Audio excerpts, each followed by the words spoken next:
Good evening. I want to thank Avatar for inviting me to talk about this topic, which is very close to my heart. I hope you all are enjoying this conference. The topic that we are going to talk about is the surveillance of vascular access, its importance and impact. Just a quick disclosure, Vascular is a company which deals with pressure-based surveillance in dialysis accesses.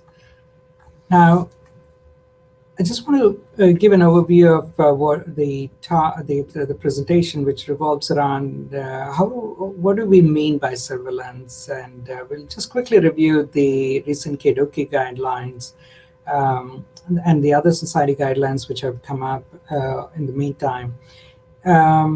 The main area of focus for surveillance programs, and also the future, what kind of a data that we need to be gathering as a community to further strengthen the surveillance evidence. You know, we deal with a lot of dialysis accesses. We know about the catheters, they are something that we don't want, but we have learned to live with them. And they do provide us with an access option in majority of our patients, even though they are not the most preferred one. But the surveillance, or the topic that we are going to be discussing today, we will restrict kind of to the fistulas and grafts. The hero grafts, I'm not going to make any major any statements about it. It's the composite graft and catheter. I don't think there's been the volume is very low that there's no concept of surveillance among them, and the peritoneal dialysis is out of the realm for this particular presentation. So, like a baby getting born, the fistula or the grafts is also goes through various phases in its life cycle. Its birth is when it is created, and it ends its life cycle when it is completely abandoned and the new access is being planned. Sometimes you could revise it and make it to prolong a little bit more, but once you completely abandon or create a new cannulation site, you kind of have to think that the access got abandoned. Why am I talking about this? Because, you know, as we progress, we'll see that the original concept of surveillance, as we talked about, involved or centered around one of the complication, which was the thrombosis. I think it's time that we start looking at alternative outcome measures, which probably will be more significant for the access life itself. Now, there are the actual surveillance can be divided into two phases. The way I like to approach this is your post-creation surveillance, where you did a good job in creating an access, and whether it is maturing well, how long it matures, what needs to be done to make it usable for dialysis, and that in the perioperative phase or post-creation phase, what kind of a surveillance methodology needs to be used. And the other one is when the access is actually being used, when there is a clinical it's being used for dialysis, and that's your clinical surveillance. Now, why am I differentiating this is because the surveillance and monitoring in the traditional sense is always kind of restricted to the clinical use phase, and so that's where we will be talking more today. Now, the surveillance as a definition, we use the word surveillance in a very generic fashion, but it has its own set of definition, especially in the public health arena, where it is a methodology in which a continuous systematic collection, analysis, and interpretation of health-related data needed for planning, implementation, and evaluation of public health practice. The key here is The surveillance is a methodology which is longitudinal. It's not in a point in time, but it is supposed to be over a period of time. And it has to be systematic. That means there has to be a system involved. There is to be standardized techniques and methodologies. The data should be not only collected, but also be analyzed and interpreted on a continuous basis so that we can intervene in a meaningful manner, not only to identify dysfunction of the axis, but also to help prolong its use or minimize the future dysfunctions. Surveillance is generally used as an early warning system, and that's the reason why we are talking about in the vascular access concept, because we know that our vascular access for in dialysis patients frequently have issues, frequently have complications, whether it is thrombosis or something else. So it is important to have a methodology where we can identify them early enough so that the hope is if you identify a problem early, then you can intervene better and you may be able to create an impact on its life cycle. And what is also important is, as part of the surveillance, is to monitor and clarify the epidemiological health problems, to allow priorities to be set, and to inform public health policies and strategies. Why is this important? Even though we are dealing with one vascular access in one patient at any point in time, dialysis is not a patient-specific problem, but it has now become a global health problem. We have millions of patients who are at risk for chronic kidney disease, thousands and thousands of patients who are on dialysis. They all face these problems. So even though we are thinking about one patient, the data that we get out of this actually helps in a bigger picture for public health policies and strategies, because it's not only the health, but it's also the cost involved in its care. So with that, now let's look at what is vascular access surveillance. The word surveillance is now kind of being questioned. Why are we using the word surveillance? The surveillance originally it was conceived to identify a specific problem in the vascular access. That was identifying a clinically significant stenosis. The stenosis, which was defined as luminal encroachment or reduction in the luminal diameter of more than 50%, which with or without assisted resting pressure gradient. The intention is when you have a pipe which is kind of clogging up, the amount of flow which goes through the pipe comes down, which is what is talked about in the blood flow reduction. So any blockage or any luminal narrowing which produces both a functional outcome in the form of a increase in the pressure or decrease in the flow through the conduit is considered as a clinical significant stenosis. So the surveillance, as originally conceived, was a stenosis-centric methodology, the program was always about identifying a clinically significant dysfunctional stenosis. The intention was, or the assumption was, it was the stenosis which causes the access to clot. It was the stenosis which causes the access to completely be abandoned in the future. So the hope was you identify the stenosis early, you treat it by whether you're angioplastying it or doing a surgical revision or whatever. But by doing that, you kind of, one, avoid the outcome, which was the thrombosis or abandonment. And two, by repeatedly doing this, we hope, or we thought that we can increase the actual access life. So if you want to keep it simple, you may have a patient who may live an average lifespan of 10 years. And if you can get away with an access which is able to provide you a conduit for 5 years, and you, in a lifespan of a patient, you just need 2, right? But if you can increase that 5 years to, say, 7.5 or 10 years, then you don't have to deal with a new access at all. So just as a thought, the intention is to prolong the access life. But that was not where we started. We started with the stenosis-centric and with a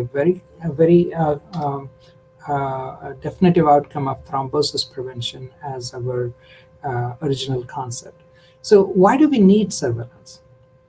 The problem is what is the current problem with the axis? We know that even before a fistula is created, our veins are already diseased with all these kinds of new intimal hyperplasia happening.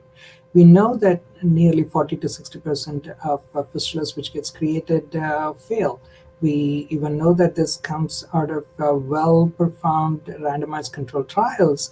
So even in the best case scenario, your fistula rate, failure to mature rate is nearly half of it, which is as good as tossing. Now, there are many excellent surgeons who have much better results than this. That's not the point, but the point is about the current fistula successful rate and an average technique person. Um, and we know that most of these fail due to the problems which incorporates whether in the juxtanastomosis for early failures. But even when the fistula matures, we have late complications like aneurysms, which are really sometimes can be life-threatening, especially if the skin erodes and they bleed, and people have died because of these things. Or they can like give out chronic problems like in arm swelling. A patient who has to deal with a elephant-like arm on one hand and a very skinny on the other. It's not pleasant for that. And what is the impact of that on their quality of life? There's a lot of impact on this, which goes beyond just a axis dysfunction. And there can be even worse situations where the blood can be stolen from the hand and putting the hand at compromise. So even though the axis problem is limited to dialysis axis, it has a downstream effects which can have life-threatening situations or can severely affect the quality of life. So the problem that we are facing is not a simple stenosis, but it has a wide-ranging impact on the patient and the society. So obviously, in such a situation, we do need to have a mechanism where we can identify the axis which is developing a problem. So how can we do this? There are two ways to do that. One, in the initial phases, they tried to divide this into a monitoring and surveillance. Well, the monitoring was kind of limited to your everyday classic physical examinations, interpretation of the lab parameters, dialysis parameters, and surveillance was kind of conceived that when you do something more than what you would normally do in your clinical duties. That would be whether you're going to use an ultrasound to measure look for a blockage, or whether you're going to use specialized techniques to see if the blood flow through the axis is coming down, or you can measure the venous pressure or the pressure inside the axis and see if the pressure is going up. Now, the key here is these two are not separate, but they are complementary, and they're just two sides of the same coin, is the way to look at it. The key is the physical examination, because it's the easiest way to examine a pathology. I mean, within 1 minute, you can pretty much say whether you have a good functioning axis or a bad functioning axis. Lab parameters may not be standardized across the spectrum of dialysis care providers. Online clearances and the KTOV measurements on individual sessions may or may not be available in all dialysis machines or the providers. So there is a bias in using only monitoring, and the physical examination is something which has never been standardized. Yes, there are techniques, but there is no standardization. There is no way to say my physical examination is just as yours, and at any point in time in the day or night, when two people do it, it will always be the same. No, it's not that. It's very subjective, and with experience, it changes. So we need something more objective criteria where we can compare across the spectrum of personnel involved in the access care. So that's why technology-based surveillance programs would really help. So having said all these things, now the tide has changed, and over the last 15 years since the original KDOKI guidelines, which kickstarted this whole monitoring and surveillance issues from 2006, a lot of water has flown under the bridge right now. Now, the latest guidelines from the 2019 have a different take. So they are now moving away from the stenosis-centric approach to a access dysfunction approach. So an access flow dysfunction or access dysfunction is generally refers to clinically significant abnormalities in AV access flow or patency due to underlying stenosis, thrombosis, or related complications. So now they're bringing all the downstream effects of a access dysfunction into a single basket. For that, they recommend doing regular physical examination and check of the access. There is absolutely no question about it. It should be done by knowledgeable and experienced health practitioners, hoping that will minimize the variations that we see across the board. And again, it's mainly to detect clinical indicators of flow dysfunction of the fistula. Well, strong recommendation from the KDOKI with moderate quality of evidence. Unfortunately, we lack great quality of evidence in this, so I'm not going to go into that part. Now, when it came to the surveillance part, they talked about inadequate evidence to make any recommendation on a routine AV fistula surveillance. That means this is the situation where you're using specific techniques or a methodology to measure the blood flow or pressure monitoring or images to look for a stenosis like a ultrasound, in addition to the routine clinical monitoring. But majority of these evidences are conditional recommendations and low quality of evidence. It's just that it's more of lack of evidence what is leading them to suggest these things. Again, it is just a suggestions and they're conditional recommendations.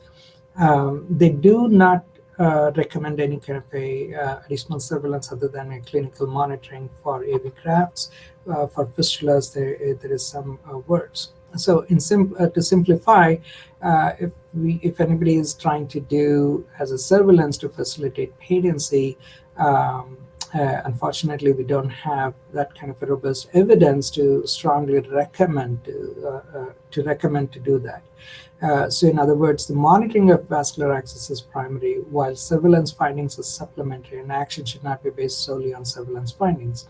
So what are they trying to tell us is, just because the pressure is elevated, just because there is a luminal narrowing, we don't really need to go and intervene. Well, yes, based upon the current information, but in a stenosis which is creating a blockage and the whole fistula is becoming big and aneurysmal, do you consider that as normal, or do you consider that as an abnormal finding, and should we go and intervene? So like that, there is plenty of various scenarios where this kind of a statement could be questioned, or it could even be countered. Either way, what is important to do is, when you have a surveillance program, you need to create why do you have a surveillance program. The rationale is right now is to detect and correct stenosis within AV access before the development of thrombosis, hoping that improves the patency of the AV access by reducing the risk of thrombosis. Why are we thrombosis centric? Because every time there is a thrombosis, there's no guarantee that we will always be able to remove all the clots, right? Removal of the clot depends upon not only about the access, but also when this happened, the personnel involved. Do we have enough facilities with trained people to do a thrombectomy? And what is the clot burden, whether we have various other techniques to remove the clots or not. So there is a lot of, once there is a thrombosis, its outcome doesn't depend upon the access alone, but it actually depends upon the personnel who is attempting to remove the clots, which if it's not standardized or if it's not appropriate, then you might end up losing the access. So it is important to know that when we are trying to create a surveillance program in identifying a dysfunction, but we are asking that identification to automatically improve the access outcome without taking into account the intermediate person, that is the proceduralist, and nothing has been talked about that and so far here.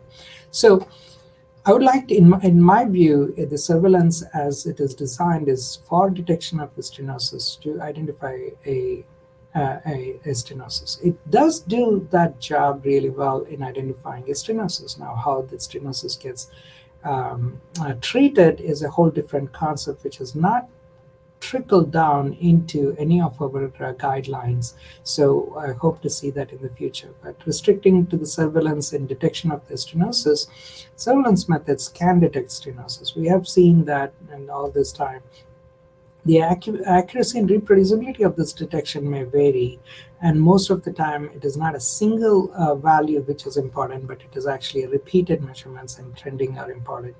When you want to intervene is not something which has been validated. The three major factors that influence surveillance outcomes are what kind of technology are you using for routine surveillance? It's access flow, or about the intra-access pressure, or are you using an ultrasound? What are the guidelines for referring a patient? When do you want to send somebody for an intervention? And how are you standardizing or validating your interventionalists and their quality and outcome quality is something that needs to be taken into account before we evaluate the surveillance and its impact. We know that using monthly QA surveillance in AV fistula, we were able to identify, it was pretty strong in identification of stenosis. But when you identify a stenosis, when do you want to recommend? Right now, the recommendation is not to send for preemptive angioplasty or surgical revisions with stenosis unless there is a clinical indication for such an intervention. But when you have a robust surveillance program and a clear guidelines as to when you want to refer the patient, how you're going to intervene, it is shown, this is our own data about a decade ago, that where we showed that the number of thrombotic episodes actually comes down. And a recent randomized controlled trial from Spain showed that when you, along with your monitoring, when you add an access flow measurement along with it, and you have a standardized way of referral and intervention, you do decrease the thrombosis-free period of the, or increase the thrombosis-free period of the access. And in many cases, that itself leads to a significant reduction in cost of the care of this access, though that particular study did not show any major improvement in the primary patency, but it did have a good impact on the secondary patency. So moving down, we are kind of turning the corner and coming back to the original days when the surveillance originated, which was use of the ultrasound. Ultrasound is accessible, affordable, especially now with the point-of-care ultrasound, which surely in the very near future will replace most of our stethoscopes. It is important to have a robust point-of-care ultrasound training and validation in the training programs during your residencies or DM or MD programs, because so that we train our future physicians at an early stage. It can be used in the post-creation or during the clinical. It is pretty versatile. Detection of stenosis is great. There's one sitting right behind me. These days we have the wireless ones which can connect to your phone.